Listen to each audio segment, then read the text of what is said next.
भेट करे गईनी खेत में पकड़नी चुमा लेत में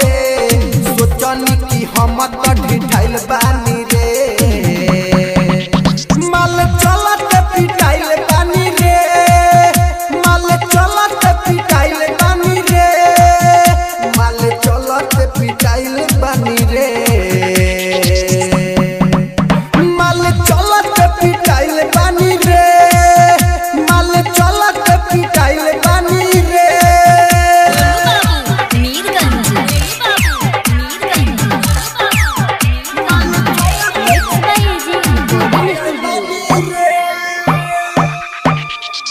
भेट करेला बोलैलस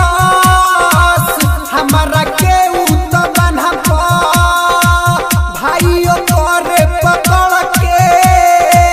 हमके ले गइल थाना पर जवन ना सोचनी तवन बा भइल भाइयों कर रहे पहले से गइल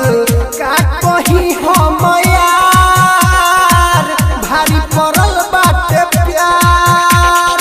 ओही दिन से हमें औंघाइल बानी रे माल चलत पिटाइल बानी रे माल चलत पिटाइल बानी रे माल चलत पिटाइल बानी रे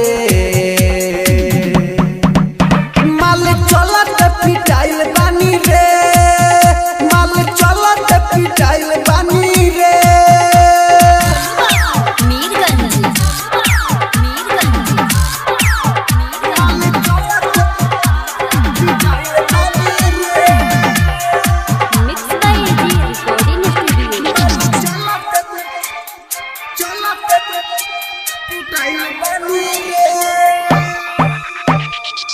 दुख भइल बाटे मनवा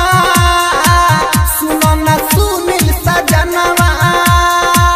दीपक जयन का कही लागे निकल जाई जनवा हाथ में लागल बाहत करी मन करत कि आगी में जरी सुनो ना राइटर होरी हमारा बहुते बुझाता ओकरे चक्कर में भुलाइल बानी रे माल चलत पिटाइल बानी रे माल चलत पिटाइल बानी रे माल चलत पिटाइल बानी रे।